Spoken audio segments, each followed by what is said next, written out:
Shalom saudaraku, selamat malam. Malam ini saya menjumpai Anda melalui siaran singkat ini. Tanggal 27 bulan November tahun 2023. Saya tetap sama, Lukas Temono dari Kabupaten Timur Tengah Selatan Soe. Domisili saya ada di Jakarta. Berulang-ulang kali, berhari-hari, berminggu-minggu, beberapa tahun dari corona melanda dunia, termasuk Indonesia.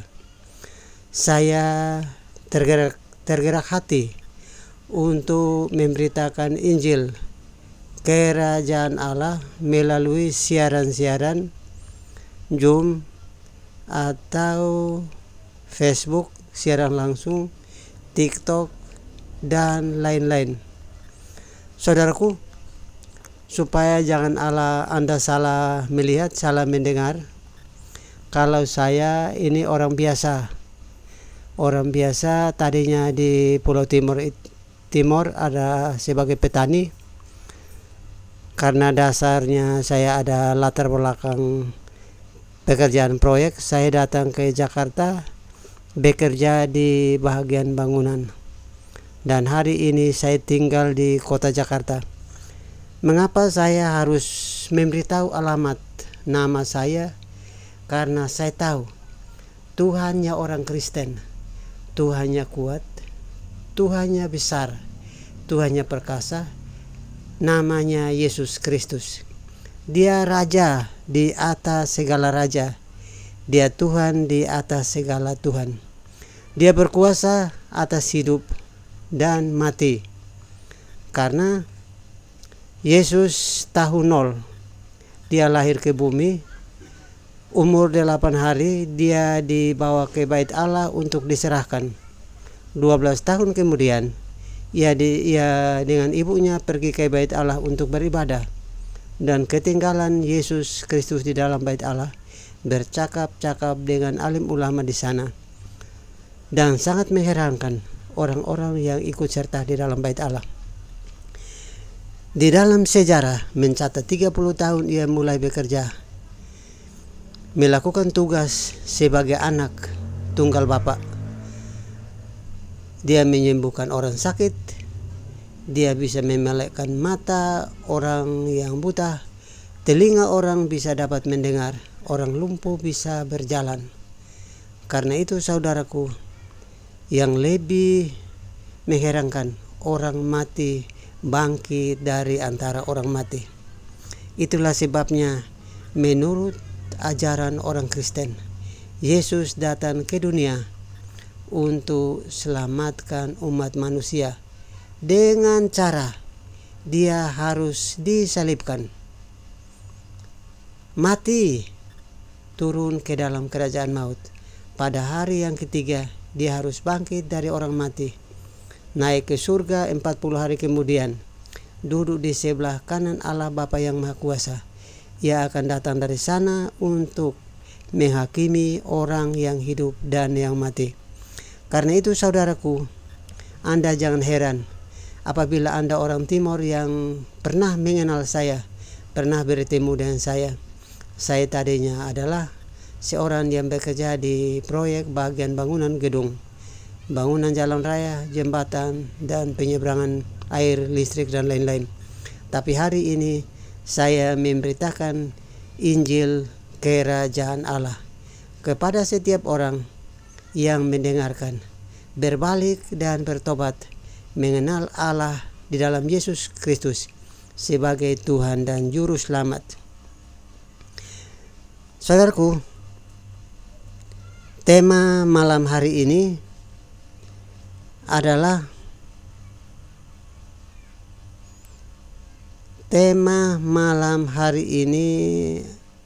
saudaraku,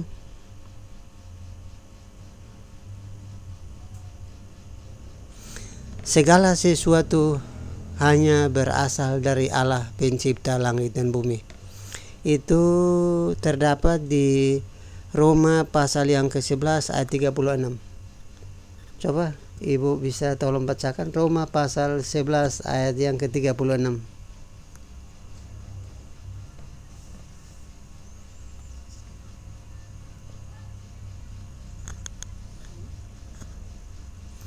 Roma pasal 11 ayat yang ke-36.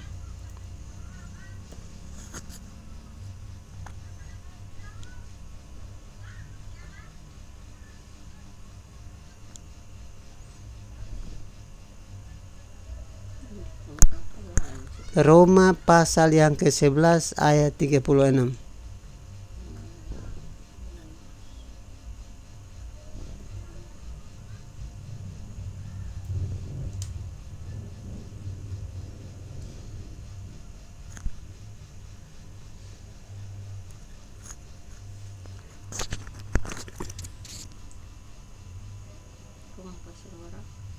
Roma pasal 11 ayat 36.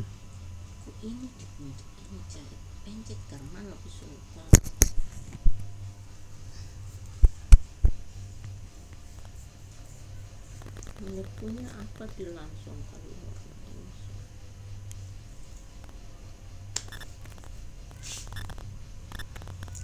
ini Roma pasal 11 ayat 36.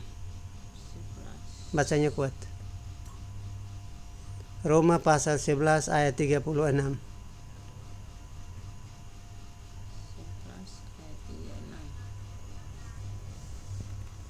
36. Bacanya kuat. Mulai dari 11 kan ini. Pasal 11 ayat 36. Ayatnya yang 36. 36.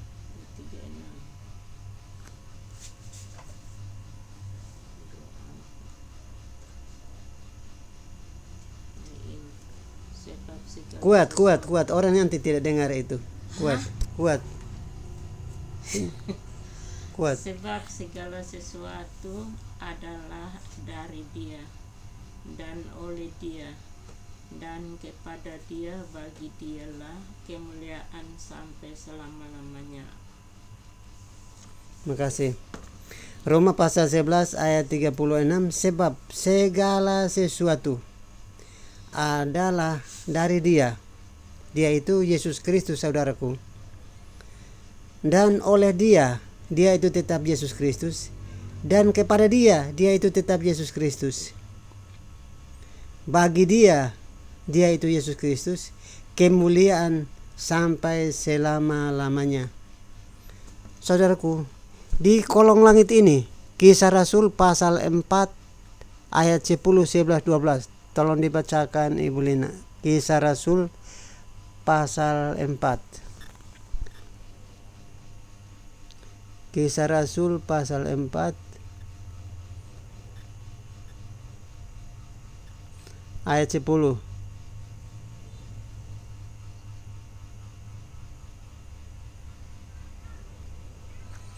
Sebelas 12.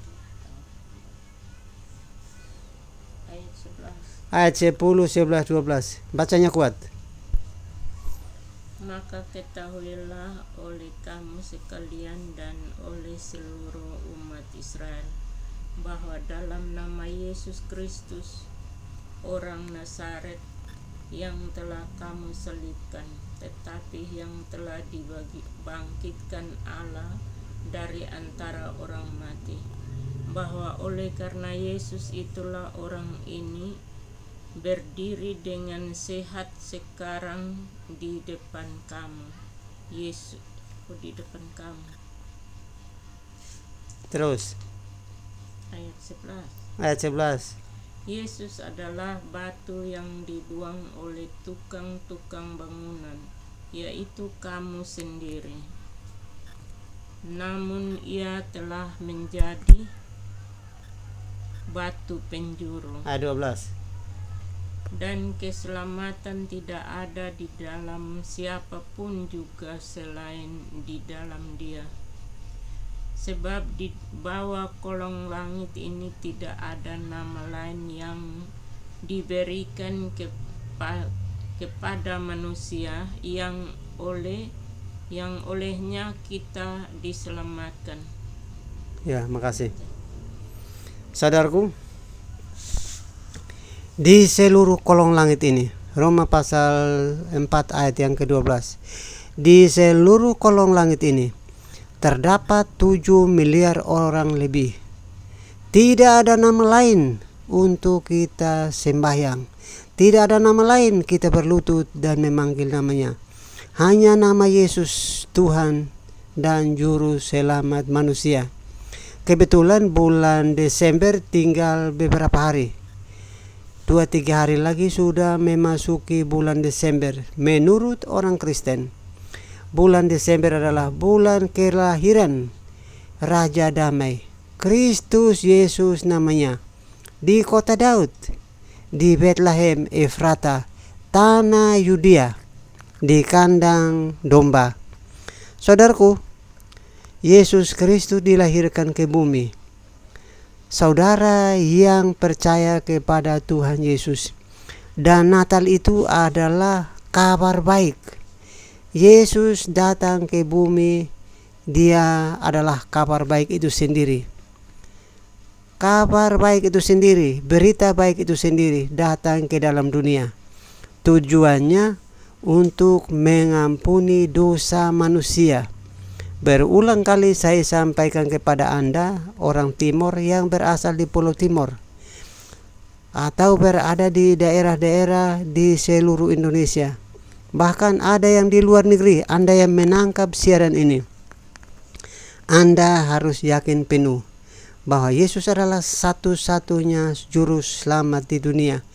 Seluruh manusia, 7 miliar orang lebih yang ada di kolong langit ini, hanya ada satu nama yang dapat memberikan keselamatan, yaitu Yesus Kristus namanya. Saudaraku, pertama Korintus pasal 8 ayat yang ke-6.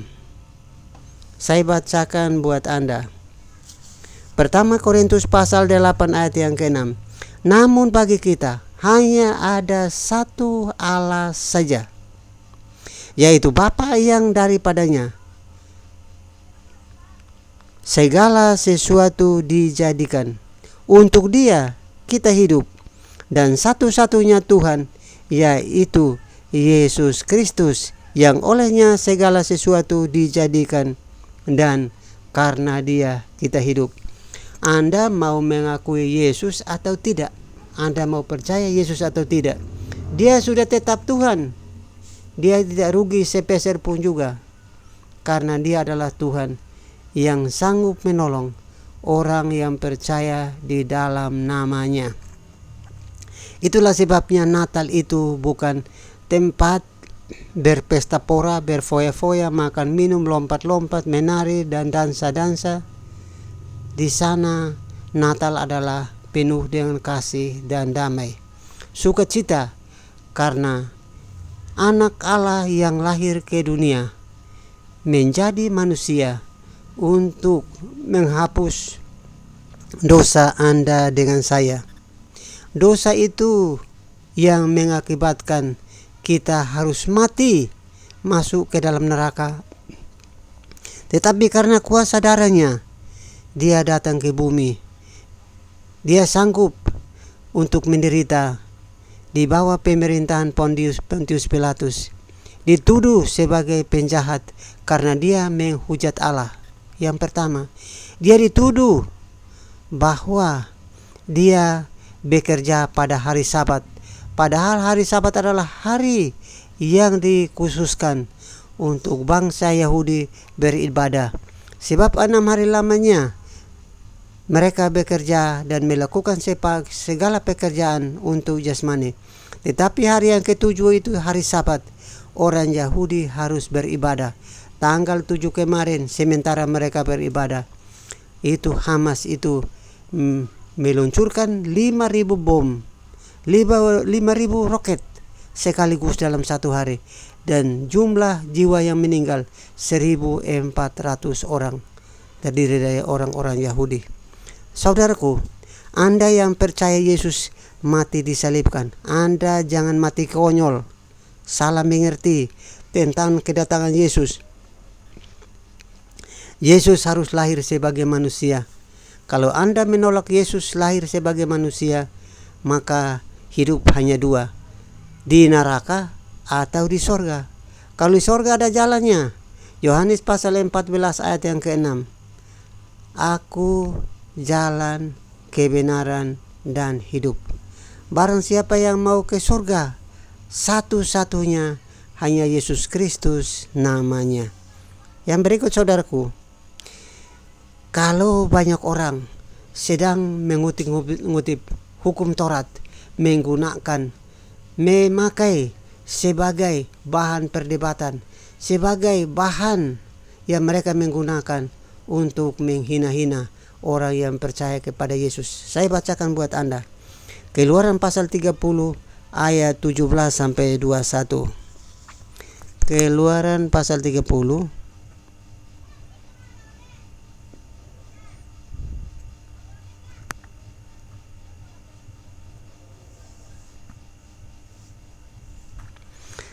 ayat 17 sampai 21.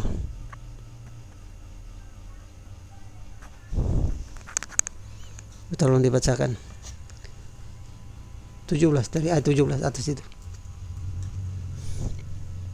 Keluaran 30 ayat 17 sampai 21. Berfirmanlah Tuhan kepada Musa. Salah. Ayat 17. Ayat 17 sampai 21. Ya benar. Dibaca dulu. Ya benar.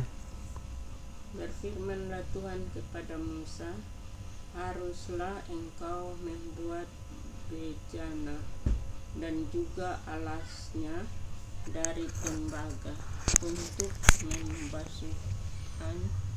pembasuhan dan ke tempat, dan kau tempatkanlah itu antara kamu, kemah pertemuan dan mezbah. Kemah pertemuan. Terus. Dan kau taruhlah air ke dalamnya, maka Harun dan anak-anaknya haruslah membasuh tangan dan kaki mereka dengan air dari dalamnya. Sampai ayat 21. 20.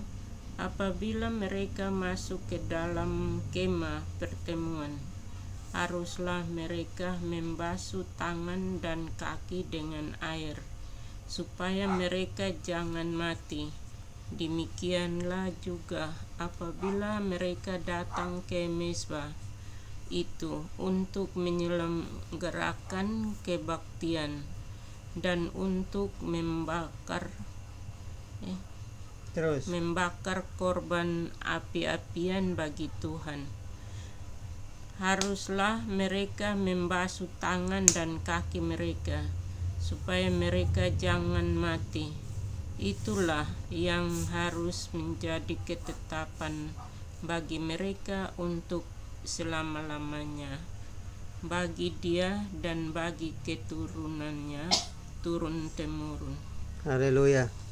Saudaraku, ayat firman Tuhan ini dicuri orang lain dan dipakai buat pertentangan. Hukum Taurat adalah milik orang Israel, karena anak-anak Yakub ada 12 orang, dan salah satunya adalah Musa, keturunan dari ke-12 suku bangsa ini. Saudaraku, ada perintah. Saya bacakan ayat yang saya catat. Maka Harun dan anak-anaknya mencuci kaki dan tangan dengan air dari dalam. Ayat 19. Apabila mereka masuk ke ruangan pertemuan, haruslah mereka membasuh tangan dan kaki dengan air supaya mereka jangan mati.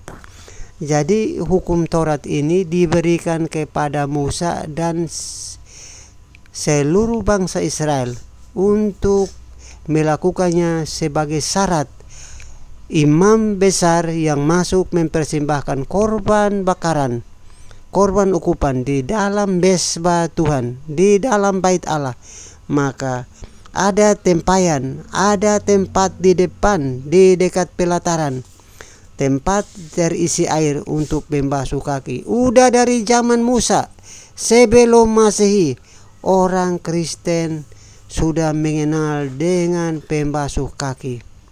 Jadi kalau ada orang lain datang memberitahu kepada Anda bahwa saya juga membasuh kaki atas dasar ini, kalau dia memanggil nama Yesus dan nama Tuhan Allah Israel, maka orang itu benar-benar iya dan asli. Tetapi kalau dia tidak percaya Yesus dan tidak percaya hukum Taurat, maka jangan percaya kepada pembawa berita itu, karena berita yang disampaikan adalah berita palsu. Apalagi orang timur yang ada di pulau timur yang jauh dari keramaian, apabila Anda mendengar pesan-pesan ini. Pada zaman dulu, zaman hukum Taurat, sebelum imam besar masuk ke dalam bait Allah untuk mempersembahkan korban bakaran, maka di depan pelataran ada tempayan, ada tempat diisi dengan air untuk membasuh kaki. Pada saat mereka masuk melaksanakan tugas bakar ukupan untuk memohon ampun dosa pribadinya, imam besar itu, dan dosa umatnya, mereka tidak menjadi mati karena salah melaksanakan tugas. Itu sudah ada, saudaraku. Kalau ada orang lain datang mengaku bahwa mereka mempunyai Taurat, Tauratnya tidak berasal dari orang Yahudi, maka itu palsu dan Anda jangan percaya kepada Taurat itu. Taurat yang asli itu adalah datang daripada Allah Bapa yang tempatnya di surga, dan kepada umatnya yang melaksanakan tugas, yang melakukan tugasnya, apakah sebagai imam besar atau sebagai umat yang ada di dalam bait Allah atau di pelataran. Jadi saudara yang keliru, jangan keliru Anda dari kampung datang terus Anda wanita tukar imanmu dengan laki-laki. Kalau Anda laki-laki tukar imanmu dengan perempuan, atau Anda tukar imanmu dengan mobil, atau tukar dengan jabatan. Mau jadi polisi harus ditukar dulu jabatan. Anda harus tukar iman. Anda berarti memilih masuk neraka jahanam. Yang berikut, tentang penutup kepala. Pada abad ketiga, pada abad ketiga Masehi, tahun 0 sampai 300 tahun kemudian, orang-orang Yahudi Ortodok, mereka menggunakan tutup kepala sebagai alat dalam melaksanakan tugas sembahyang dan permohonan kepada Bapa yang di sorga. Mereka masuk di tempat ibadah dengan menggunakan tutup kepala. Pada zaman Masehi, pada zaman Perjanjian Baru, di pertama Korintus pasal 11 ayat yang kedua sampai dengan ayat yang ke-16, ayat yang ketiga saja. Saya bacakan ayat yang ketiga. Tetapi aku mau supaya kamu mengetahui hal ini, yaitu kepada tiap-tiap laki-laki kepalanya adalah Kristus, dan kepala dari tiap-tiap perempuan adalah laki-laki, dan kepala dari Kristus ialah Allah itu sendiri. Saudaraku, Anda yang mendengar ini, aturan-aturan manusia, Anda jangan selalu percaya, karena zaman Perjanjian Baru Tuhan Yesus sudah berfirman. Dengan firman-Nya Tuhan Yesus menyampaikan kepada umatnya, baik rasul-rasul maupun pada pengurus-pengurus, diaken-diaken gereja, bahwa penutup kepala dari laki-laki adalah Kristus, dan dari perempuan adalah laki-laki, dan dari Kristus adalah Allah itu sendiri, Allah Bapa yang di surga itu sendiri. Ya, itu saudaraku ayat yang ke-6. Kepala perempuan harus ditutup atau dikerudung. Itu di masa Perjanjian Baru, di Korintus pasal 11 ayat yang kedua sampai 16. Anda jangan keliru sehingga Anda keluar dari tempat rantau, Anda pergi ke pulau-pulau, ke daerah-daerah, Anda orang Timor asli, terus Anda tukar imanmu dengan perempuan, atau tukar imanmu dengan laki-laki, atau tukar imanmu dengan jabatan. Itu pesan-pesan kepada Anda orang Timor yang berasal dari Pulau Timor yang merantau ke tempat-tempat lain dari kampung halaman Anda. Kejadian pasal 1 ayat 26. Sebab kepala dari seluruhnya itu adalah Allah itu sendiri. Kejadian 1 ayat 26. Saya bacakan buat saudara.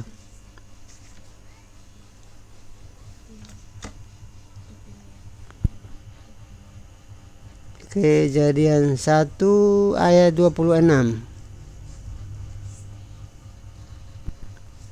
26-27. Berfirmanlah Allah, baiklah kita menjadikan manusia menurut gambar dan rupa kita, supaya mereka berkuasa atas ikan-ikan di laut, burung-burung di udara, dan ternak yang melata di permukaan bumi. Artinya manusia diciptakan mulia sama gambar dengan Tuhan itu sendiri. Jadi kalau orang Kristen, kalau orang Timor bilang Tuhannya tidak kelihatan, berarti orang Timor yang udah terlalu kuno dan dia sebenarnya sulit untuk dikendalikan pikirannya. Karena Tuhannya orang Kristen harus kelihatan. Karena penciptanya menciptakan manusia satu gambar dengan Tuhan itu sendiri. Di Kejadian pasal 1 ayat 26 dan 27. Ayat 27 saudaraku. Maka Allah menciptakan manusia itu menurut gambarnya. Menurut gambar Allah diciptakannya laki-laki dan perempuan. Jadi kalau ada orang bilang Tuhan itu tidak bisa dilihat dengan mata, berarti Anda jangan percaya ke orang itu, karena itu nabi palsu. Tuhan kita bisa dilihat. Dia adalah Bapa kita dan kita adalah anak-anaknya. Pada saat mana kita lihat? Pada saat perjanjian baru, waktu Yesus Kristus lahir ke bumi, yaitu orang Kristen yang berasal dari Pulau Timor bagian barat. Besok bulan Desember dan Anda akan merayakan Natal, apakah di tanggal 78 sampai tanggal 28, di dalam 1 bulan penuh berbagai dominasi gereja melakukan Natal pada tiap-tiap waktu yang ditentukan. Karena itu saudaraku, kalau Anda sampai tidak mengenal Tuhanmu namanya saja Anda tidak tahu, bagaimana Anda mau cari sorga? Anda pengen sekali mau cepat ke sorga, tapi kok belum mau berangkat? Sorga itu di depan mata kalau Anda mau, karena Tuhan menciptakan Anda satu gambar dengan Tuhan itu sendiri, baik laki-laki maupun perempuan. Saudaraku, bagaimana supaya Anda bisa sujud sembah kepada Allah? Cara sujud kepada Allah berlutut di tanah dan kepala menunduk melekat kepada tanah. Itu yang disebut sujud dan sembah kepada Allah. Saudara bisa baca di Yesaya pasal 66 ayat 1 dan 2.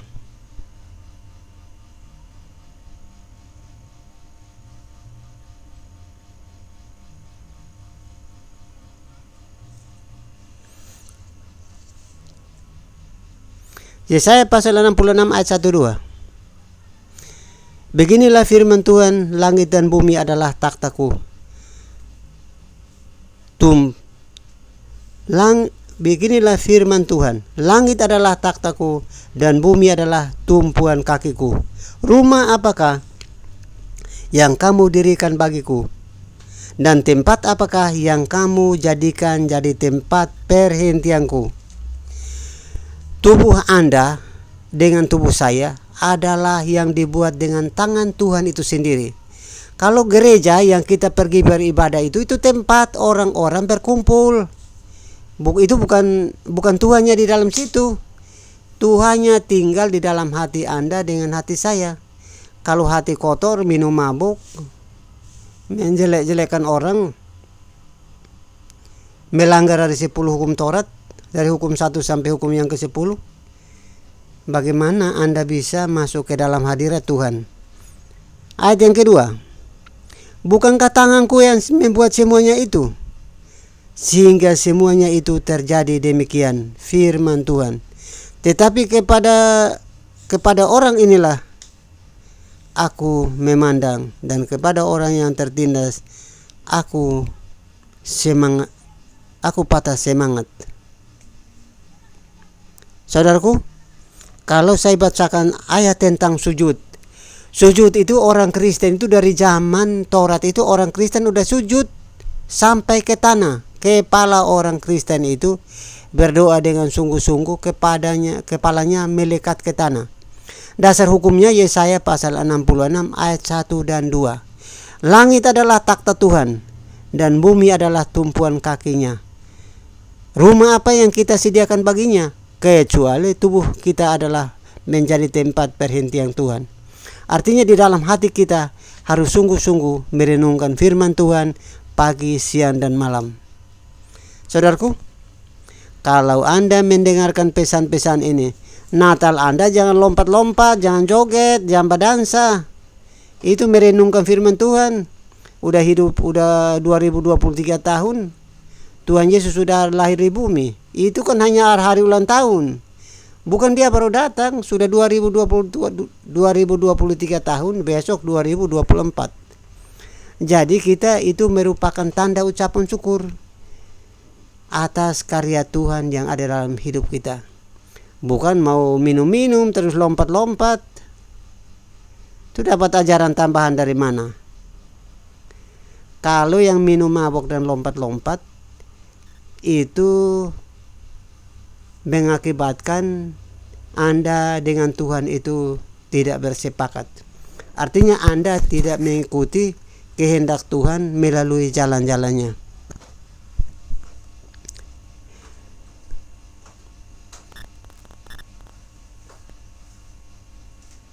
Saudaraku, karena itu siaran-siaran ini biasanya singkat. Dan tema yang tadi kita angkat udah dari minggu lalu tentang pergaulan yang baik. Terus minggu-minggu ini kita sudah pindah tema karena kita berada di dalam suasana Natal sebentar lagi. Natal itu adalah kelahiran Kristus Yesus yang merupakan kabar baik. Dia adalah firman Tuhan yang menjelma menjadi manusia. Firman Tuhan itu bukan tulisan. Firman Tuhan juga bukan buku. Firman Tuhan bukan kertas. Tapi firman Tuhan itu adalah pribadi yang hidup.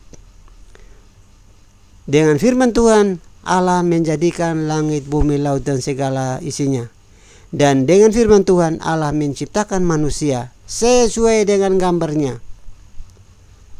Jadi firman itu bukan perkataan, atau firman itu bukan buku, bukan juga pensil, bukan tinta. Tetapi firman Tuhan adalah pribadi yang hidup. Melalui Rohnya yang kudus turun ke rahim Maria. 9 bulan kemudian ia dilahirkan. Saudara hitung saja, kalau bulan Desember kurang 9 bulan 10 hari, berarti jatuhnya di bulan Maret sekian. Itu Maria mengandung yang namanya Yesus Kristus, harus jadi manusia. Kenapa dia harus disalibkan? Menurut orang Yahudi, Yesus menghujat Allah karena dia samakan diri dia dengan Allah. Yohanes pasal 13 ayat yang ke-13. Aku adalah Allah, aku adalah Tuhan, dan aku adalah guru. Yohanes pasal pertama ayat yang ke-14. Yesus adalah anak tunggal Allah. Yohanes pasal 6 ayat yang 16. Yohanes pasal 14 ayat yang ke-6. Yesus adalah jalan, kebenaran, dan hidup. Barang siapa yang mau ke sorga harus melalui Yesus. Dia harus mati dulu. Bayangkan saudara, kalau petani di kampung, orang itu tanam jagung di dalam tanah, mati dulu 3 hari baru jagung itu bisa tumbuh, bertunas, dia timbul keluar dari permukaan tanah. 1 minggu, 2 minggu, dia sudah berdaun, 2 atau 3 daun. Dibersihkan sama pemilik kebun. 90 hari kemudian jagung itu ada pulernya karena ada bunganya. Dan dipanen pada umur 90 hari kemudian. Jadi kalau orang Kristen itu disuruh mati di dalam Kristus, ia menolak. Berarti itu Kristen KTP. Dia Kristen KTP yang tidak paham tentang pertumbuhan secara iman. Iman itu bertumbuh, saudaraku, harus ditanam dulu. Dia harus mati dulu. Kan Yesus waktu mati kan ditanam di dalam tanah, dikubur. 3 hari kemudian ia bangkit dari antara orang mati. Dia hidup. Kalau Anda tidak ditanam, bagaimana Anda mau hidup? Anda mau bertunas, Anda mau bertumbuh, mau besar dan mau berbuah. Anda harus ditanam dulu. Orang Kristen kalau omong ditanam dia tidak mau. Dia bilang beta sone mau ditanam-tanam. Nah terus bagaimana mau hidup benihnya? Itulah saudaraku, kalau jadi Kristen jangan KTP. Harus berdoa, berpuasa, minta Roh Kudus turut bekerja sehingga Anda dagingnya yang bergerak, tapi rohnya berkuasa atas hidup Anda. Saudaraku, Tuhan kita namanya Yesus Kristus, dulu, sekarang, dan selamanya, tidak pernah berubah. Mudah-mudahan Natal tahun 2023 ini membawa damai buat orang Timur yang ada di seluruh Pulau Timur, atau ada di daerah-daerah di wilayah Indonesia, atau bahkan yang ada di luar negeri. Damai buat orang Timur dan salam Anda sehat-sehat selalu di mana Anda berada. Banyak berdoa, nama Tuhan dipuji dan dipermuliakan. Seumur hidupmu Anda hidup hanya bagi Tuhan. Terima kasih saudaraku, salam sehat dan salam damai sejahtera.